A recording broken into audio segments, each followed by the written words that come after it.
Every CPL season, there is one season that matters most. Playoff season. 112 league games and days left to determine the 4 CPL teams that will battle for a spot in the CPL final. Are you kidding me? Who is in, who is out, and who will earn the North Star Shield and be crowned CPL champions. Watch the CPL playoff season unfold on One Soccer. Hello everyone and welcome back to One Soccer. I'm your host for today, Josh Deming, and we are here today for the end of season CPL roundtable. Alex Gange-Ruzic and myself will take a look at the final matches of the season, the playoff picture, and of course take a look at some awards. So hopefully you guys are excited, and if you are, as always, be sure to drop a like, drop a sub, and let's get into the episode now.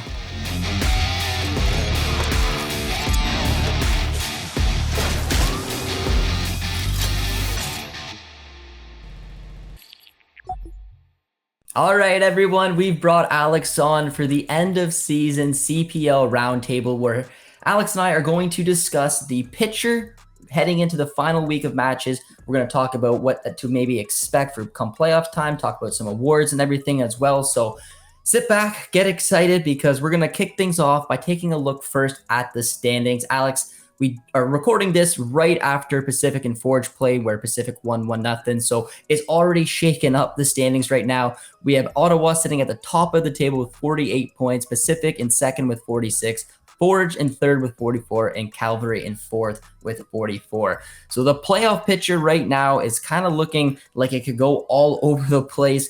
What are you expecting right now heading into the last match? And maybe give me a little prediction of how you think it might potentially fall.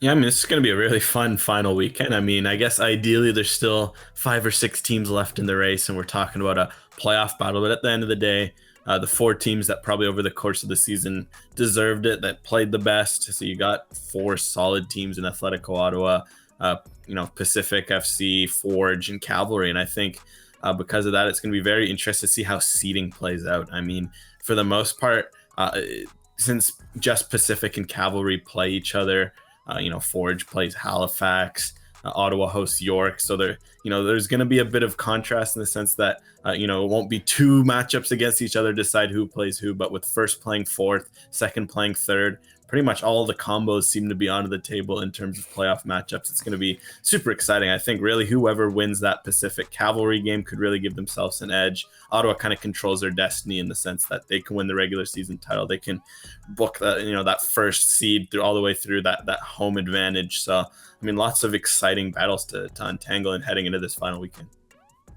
I think it's wild that Pacific can fly just about anywhere in the standings right now. And they were the interesting one for me because they had such a good start to the season, despite losing a majority of their core players along with their manager, yet they found a way to get some other players to kind of step up. Then they lost Diaz as well, and they've had to recover, but they found a way to sneak up the table there. And I'm really curious to see who they're going to end up facing in the semifinals. So as you guys know, anyone who's been following the CPL for a while, the playoffs, there's 4 teams that make it. They have a aggregate scoreline. They play each other in the semis, 1 versus 4, 2 versus 3, and then they head to the finals. So we're going to throw it over to Alex quickly just to kind of explain the dates a little bit, where you can catch all the matches, of course, over on One Soccer. So Alex, take it away with the dates or potential dates. There could maybe be a little bit, of rotation, but from what we understand, I believe right now they're supposed to be scheduled both for the 2 Saturdays. Yeah, it's pretty straightforward and exciting. The first leg, so this upcoming weekend of October 8th and 9th. The final 4 games are played, 2 double headers, which is super exciting. So you can catch those on One Soccer pre and post game shows as well for a couple of them. So heading over to the next weekend, so it's exactly 7 days after that October 8th deadline. The teams will obviously figure out their matchups. It's leg 1.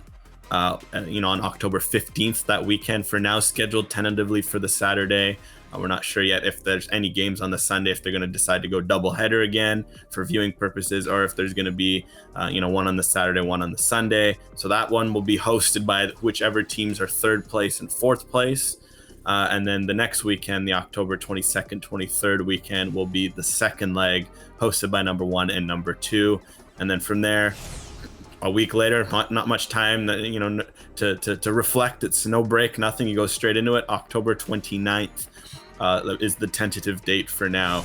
the two winners of those two-legged series will face off with the higher seed hosting. So it's impossible the number 4 seed ends up hosting the number 1 seed. Obviously, the favorite to host, they're guaranteed to host should they make the final, and then from there, 2 and 3 will hope that number 1 drop out. So it's going to be pretty intriguing to see how everything's laid out, because it's just pretty much every weekend from now on matters a lot in terms of first seeding and then obviously the playoffs themselves.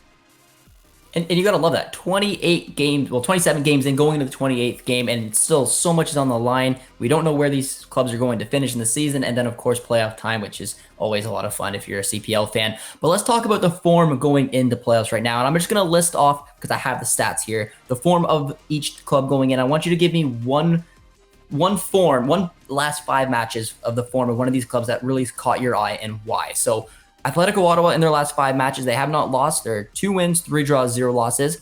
Pacific, not to give anything away, it kind of caught my eye, are 3 wins, 2 draws, 0 losses in their last 5. Forge are 2-2-1, and Calvary are 2-1-2. So going into playoffs right now, on form, just right now, recent form, which of those clubs catches your eye? I guess we have similar tastes. I think it has to be Pacific, because they're the team right now currently riding a 3-game win streak thanks to their win over Forge tonight. They've already all of a sudden just kind of caught fire. They hit a bit of a slump there. They lost Manny Aparicio due to suspension, but he's come back. They're undefeated in at least 5 now, and then obviously they're riding that 3-game win streak. So in terms of form, heading into that final weekend, that's the sort of winning form you want. They've won at home, they've won on the road. They finally kind of look like themselves. They're the defending champions. You can't help but be intrigued by that sort of winning streak at this time of year.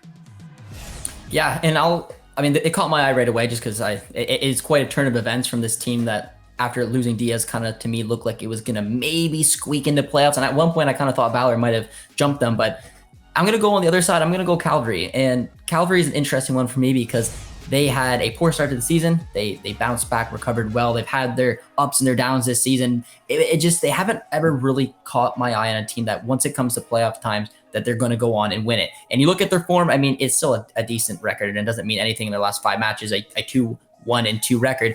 But Calvary has always been a good season club. They always have. They've had good seasons. They've gotten to the playoffs, and they've always fell a little short. And watching them this season, especially going up against, specifically for me, Forge and Atletico, I just don't know if Calgary has basically what it takes to go on all the way. I like that Joe Mason found the back of the net recently. I think it's going to be very important. You're going to want a goal scorer come playoff time. Krifa Yow's had another really good season for Calvary, but there's just something off when I've watched them in recent weeks where I just think that they're going to be, honestly, a draw and a loss, and they're kind of on their way. But we're going to go with the fun part and the conversation I'm really looking forward to doing with you, Alex. And it's going to be ideal matchups because, like I mentioned, we don't know who's going to be playing who come playoff time. But I have also the records, which, we'll get into whether they're important or not. But we're going to go club by club. We're going to start with Atletico Ottawa.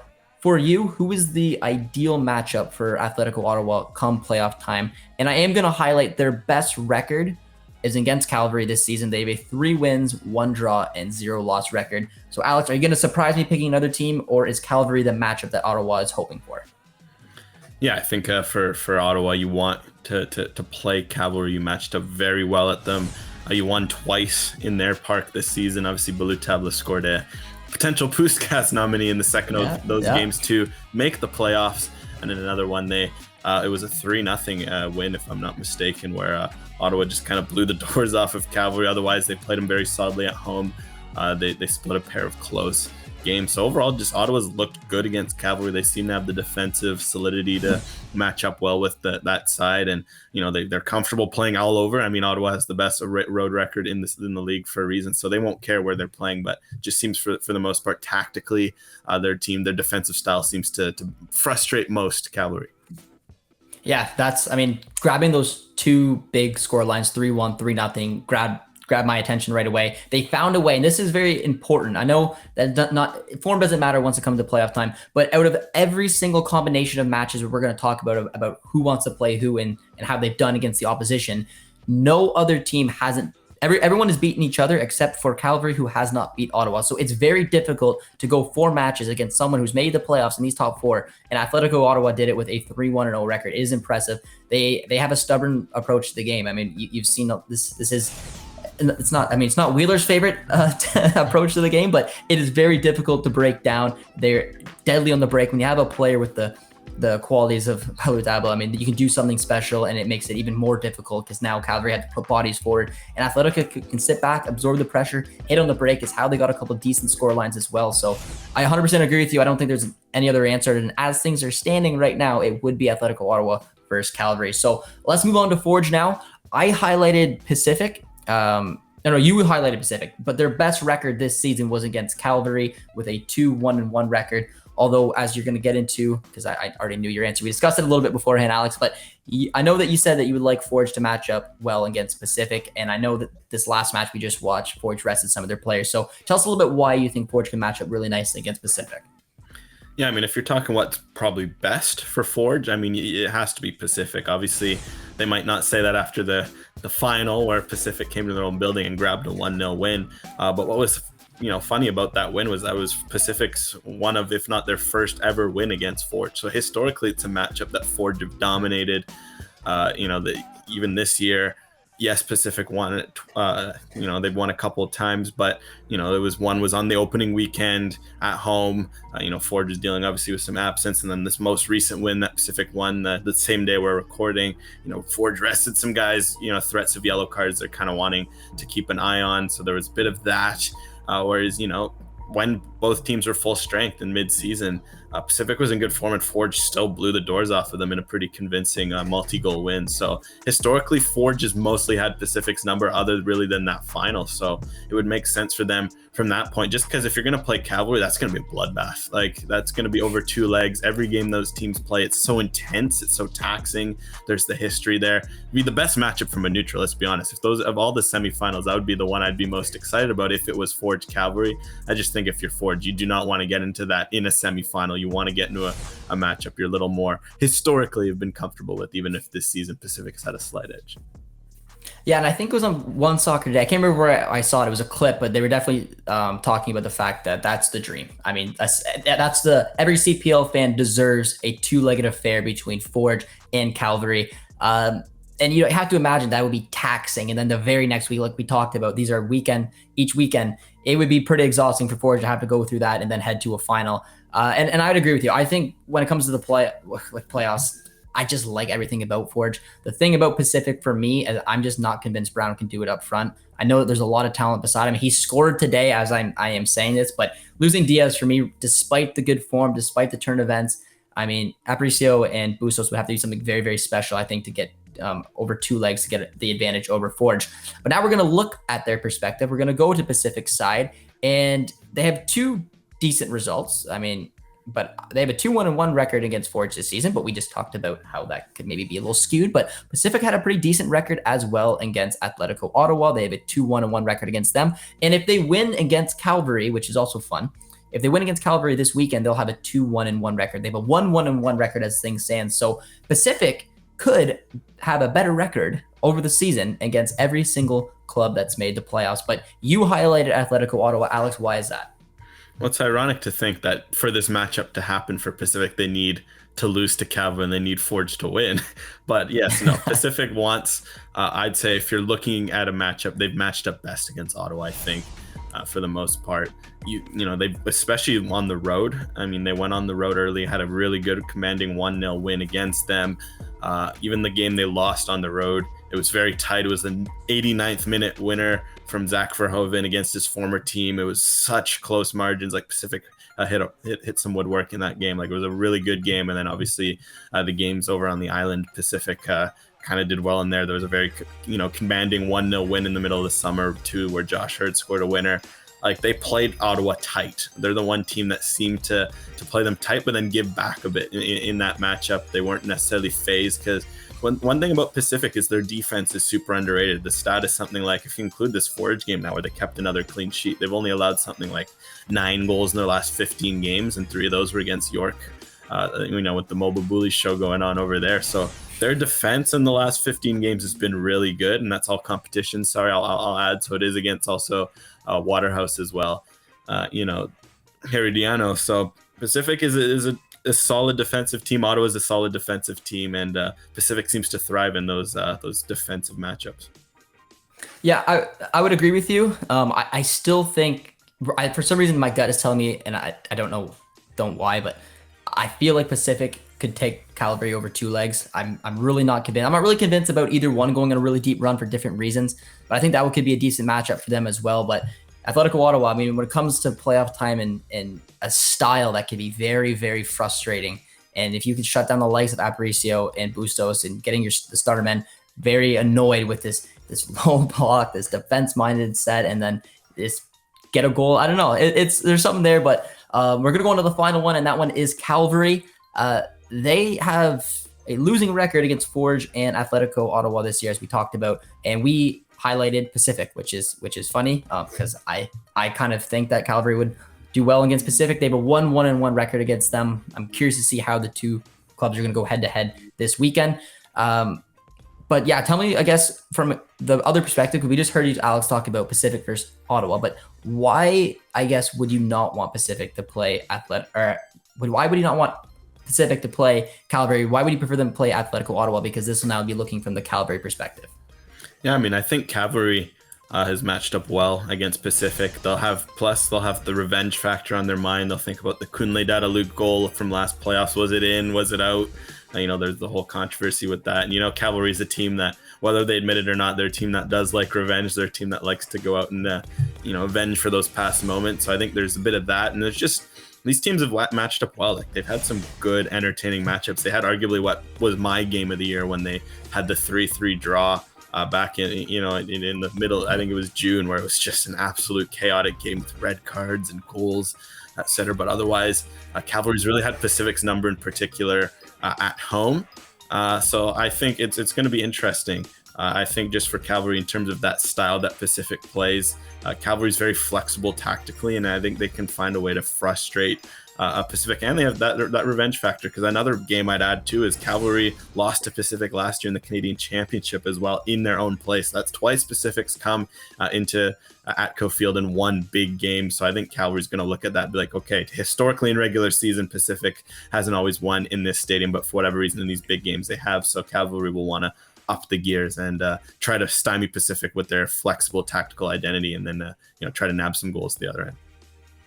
And now we're going to do a quick rapid fire prediction for the final rounds. And I believe this Pacific, I'm wrong. I thought I could maybe find a way to get them to play each other in the semis, but I don't think that's going to happen. For the final matches, for my prediction, I'm going to go a draw with Calvary Pacific.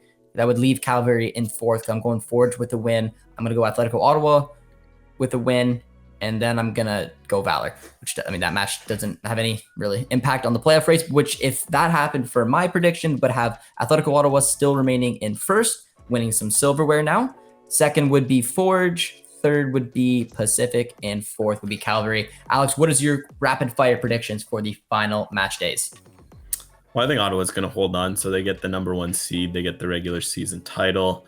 I think what's going to happen is Forge is going to win against Halifax at home.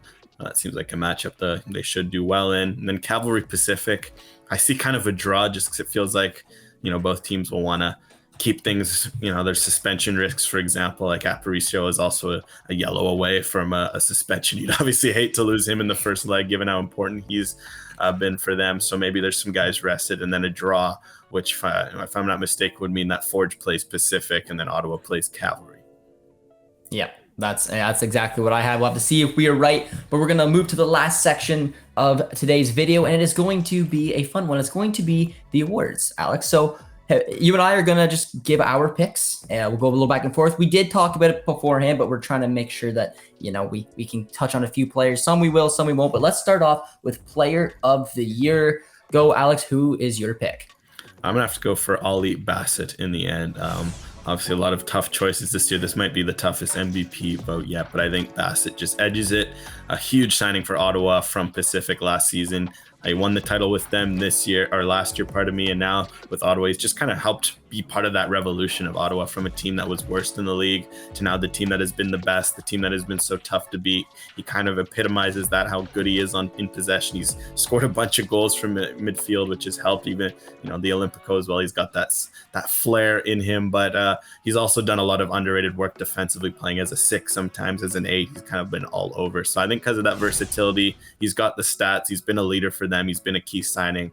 I think he's been the best player in the league in terms of the most valuable would be with him. And it was funny enough because I was going to go for him. I'm going to give a hard flex to myself.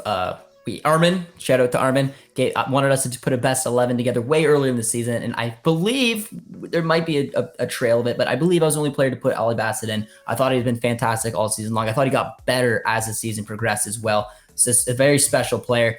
But I'm going to give some love to Tristan Borges as well. Fun fact, first ever Canadian Premier League player I've ever met. Really, really like him as a player. I love what he did through his career with playing for Forge. Obviously, he went over to Belgium, kind of came back, didn't look like the same Tristan Borges, but I'd say he's back to his very best. And I think come playoff time, he's going to be a very scary player for me. I think if he's able to, and this is the reason that I think Forge could easily go on and win again, if they have players with that type of mindset that can go in, big game players, can create something out of nothing. And Tristan Borges has a little bit of everything for me when it comes to the attacking flair. They get a great season as well. I think him and Bassett, there's a decent conversation around that. But now we're going to go down a little bit to head over to the young player, best U21 Canadian player of the year. And we're going to throw it back to Alex for his pick. Well, I'm going to have to go for Sean Rea. I think, unfortunately, Valor not going to the playoffs again this year, narrowly missing out 2 years in a row of heartbreak. But certainly was no heartbreak when you watch Sean Rea play.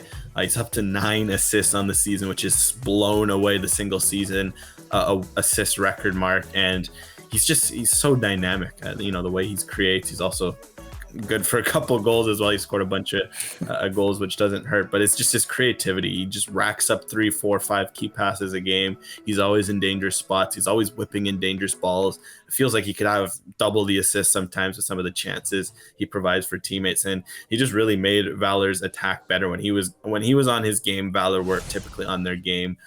So I think just the way he ticked at just such a young age, I think you have to give Sean Rea a shout to be the U21 Canadian of the Year. I agree, but I'm going to go Ozaze Di Rosario, and I watched him a lot this season, and even before Babuli came, because, he's been spectacular since coming back to the CPL and joining York, but when a club wasn't kind of playing very well and wasn't getting the results like York was, it can sometimes be difficult, especially not having a player like Babuli to get Diro to score in this league. It's difficult. You need the service to do it. And he was playing up top a lot and wasn't really getting that service, but he still found a way to score. He's sitting on 11 goals right now. He would need a hat trick to win the Golden Boot. But the thing that I like about him is just the way he strikes the ball. And the reason a striker without any service at times this season was able to score goals is because he would pick up the ball, he'd put his head down, he would have some of the best technique at this level I have ever seen, and he just strikes the ball so well, so clean, and it is a difference maker. He's been doing it all season. I think he's going to get better and better. He's got his father in him, the way he can strike a ball, and I cannot wait to see if he stays with York next season with Babuli. I'd watch out for those two. It's been a joy to watch them both, but I just love this kid. I love his attitude. He's got a good personality as well, and I'm hoping that he'd be my pick, but we'll have to see. Sean Rea is definitely a good shout. But now we're going over to the Golden Glove, and this is where our opinions kind of, didn't really go any different. I went with Carducci. I was really impressed with him all season long. The big thing for him with me was consistency. I just thought he's been what Marco Carducci is what you're going to expect. When you need a save, you're going to get a save. He's just a little bit of everything. He's been a rock for Calgary all season long. For me, there wasn't really any other keeper that really stood out for me, but Alex, you had some time to think about it. Are you going Carducci as well, or are you going a different direction? I think it's Marco Carducci. I think Nathan Ingham will get some love in the votes, and rightfully so. The season he's had with Ottawa as well. We talk about new additions. He was another intra-league addition that helped a lot. I just think Marco Carducci this year, what he did for Cavalry, how consistent he's been, that's the big thing. Just again, like you say, consistency. He's always been coming up big in games. He really saved them sometimes in games as well. So I think because of that, with the young backline in front of him, he also helped stabilize things. So has to be Marco Carducci. I think so as well. The next one isn't much of a debate either. Manager of the year. Alex, tell us why we both agree on this one. Well, it has to be Carlos Gonzalez. First year as a head coach, to take a team from worst to first is always an outstanding achievement, especially just how much they change as a team. you can't say, oh, they added player this. It was different. Obviously, it helped to bring in some new faces and some stability. But even though that makes his job more impressive, that he had, a team that struggled last year, had some new signings to work in, and he's done it masterfully. I mean, they're a well-organized, disciplined unit. They can play different ways. They're comfortable at the ball, but they're comfortable sitting back. They frustrated all the top teams as well. They were always up for a big game, as we've seen by their record against the top four. They've just been cruising along throughout the season, and I think that's a hallmark of the team. Especially the one thing I like about the team is that you look at Ottawa and you struggle to think, oh, this is the guy that's been like the difference. Even Ollie Bassett, for as good as he's been, you can shout out the 5 defenders. You can shout out Ingham. You can shout out Balou Tablo. There's never been really one guy carrying the load there, and that's credit to the group that Carlos Gonzalez has put together. Yeah, you said it right away. From what do you say? Last. You said it better than I did. You went from last to first. There's no getting around it. But you mentioned defenders as well. I mean, that's a big part of what Atletico Ottawa is going to do. So we're going to the Defender of the Year award. You want to give some love elsewhere, but have you made a decision yet of which player you're giving it to? On Ottawa? On Ottawa, yeah, one of them. There's a few. Yeah, I mean, it's going to be an interesting race in the sense that, there are some outstanding performances to highlight. I think, Amir Didic and Tom Amer-Jigur as a pair at Pacific, you could pick between both of them, have a good argument. Karifa Yao with Calvary. I mean, Calvary, again, we mentioned how Carducci helped. Also, Yao played a big role in front of him. Andrew Jean-Baptiste might not get many votes, but he's a big sleeper pick for how much better Valor was when he was healthy at center back. But I think at the end of the day, you look at the team with the best defense, it's Ottawa. So really the question then becomes, which of the 5 do you kind of pick? I mean, they're all great choices. I'm torn personally between Diego Espejo, the Spanish center back. He's come in and he's really just stabilized them and been a veteran presence. And also Maxime Tissot, just because I think fullbacks don't get enough love. And he's been fantastic going forward, but he defends well. Like, he's always going up and down and up and down. He just has a motor, and he helps them kind of keep their shape. Because if he was kind of a bit lazy tracking back, they'd lose that presence on the left side, but also he gets forward and helps them ensure they have numbers in the attack. Like, I just think it's super underrated, the work he does on both sides of the ball. Yeah, I would lean Tissot just for that reason. When you talk about fullbacks now, with the way that the game is changing, they're almost looking like midfielders to wingers at times, and the way he gets up down the pitch is so impressive. And then to keep the shape, keep this side together, and he's been an animal. He really has.